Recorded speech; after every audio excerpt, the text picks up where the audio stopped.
Hey guys, welcome to my another video. সবাইকে শুভ চৈত্র সংক্রান্তি। হয়তো যেদিন এই ভিডিওটি পোস্ট করবে সেদিনে চৈত্র সংক্রান্তি থাকবেন, অনেকটা এগিয়ে যাবে। তো এই ভিডিওটি চৈত্র সংক্রান্তির আগের দিন রাত থেকে শুরু করেছি। ফুলের মালা গাঁথবো, তাই থালে ফুল সাজিয়ে নিয়েছি। পরের দিন সকাল সকাল ঘুম থেকে উঠে এখানে আগুন ধরিয়ে নিয়েছে। পুরনো বছরের সাথে সাথে রোগবালাই সবও দূর করে দিচ্ছিল, আর বাচ্চারা সবাই দুষ্টামি করছিল। এর ফাঁকে আমরা একটু হাঁটতে গেছিলাম, ওই ক্লিপটা নেওয়া হয়নি নাই। এখান থেকে এসে হলুদ, নিম পাতা, মেথি, কাঠগেলে সব বের নিয়েছি। আর নতুন বছর, তাই নতুন জামা বের করে নিয়েছি পরবো বলে। তো স্নান করে এসে নতুন জামাটি পরে নিয়েছি। আর আমি কিছুক্ষণ ঢং করে নিচ্ছিলাম। ঢং করা শেষ, এখন আমি আর মা বসে পড়েছি সবজি কাটার জন্য। যেহেতু আমাদের সবার ঘরে আজকে পাঁচন রান্না করা হয়, তো পাঁচনের সবজি কাটার জন্য বসে পড়েছি। সবজিও কাটাকুটি শেষ, এখন মা ধুয়ে এনে সবজি সিদ্ধ করতে বসিয়ে দিয়েছে। এই সবজিও সিদ্ধ হচ্ছিল। অফ ক্যামেরায় মা হলুদ, লবণ, মরিচ সব দিয়ে দিয়েছি। সবজিটি ভালোভাবে সিদ্ধও হয়ে গেছে। যেহেতু এখনও সবজিতে তেল দেওয়া হয় নাই, তাই মা ফোড়নের জন্য তেলে কিছু শুকনো মরিচ দিয়ে দিয়েছে। শুকনো মরিচকে একটু লাল করে ভেজে তার মধ্যে কিছু পাঁচফোড়ন আর কিছু তেজপাতাও দিয়ে দিয়েছে। আর কুচি করে রাখা নারকেল কুচিও দিয়ে দিয়েছে তেলের মধ্যে। এবার ভালোভাবে একটু নেড়ে চেড়ে ভেজে নিচ্ছিল। লাল হওয়া পর্যন্ত, কিছুক্ষণ হালকা লাল হওয়া পর্যন্ত একটু ভাজছিল। ভেজে নেওয়া হয়ে গেলে এখানে আদা বাটা রেখেছিল, আদা বাটাটুকুও তেলের মধ্যে দিয়ে দিয়েছে। তারপর আবার ভালোভাবে নেড়ে চেড়ে লাল করে ভেজে নিচ্ছিল।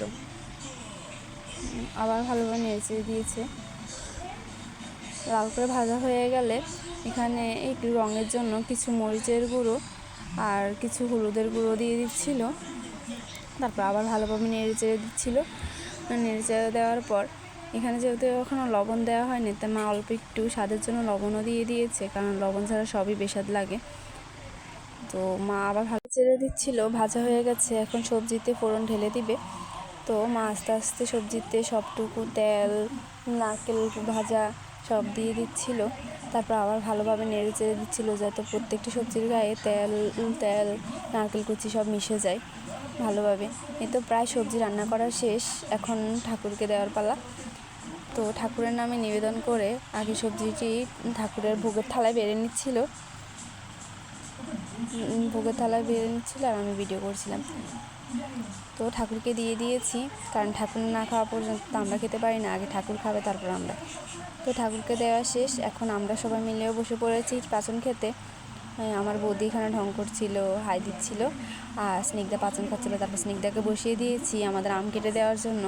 স্নিগ্ধা আম কেটে দিচ্ছিল। আর আমার মা বলে, বছর শুরুতে আমরা যা করব তাই নাকি পুরো বছরটা করবো। কার মা এই কথা বলে?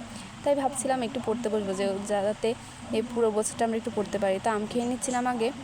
তারপর আমি আর আমার বেস্টু বসে পড়েছি পড়তে। একটু পড়ছিলাম, আর সাথে আমি আর আমার বেস্টুকে একটু দেখাচ্ছিলাম। আমার বেশ একটু হাসি ছিল ক্যামেরার দিকে তাকিয়ে। পরের দিন সকাল পান্তারিশ দিয়ে শেষ করলাম। ভিডিওটি কেমন লেগেছে অবশ্যই কমেন্ট করে জানাবেন। বাই।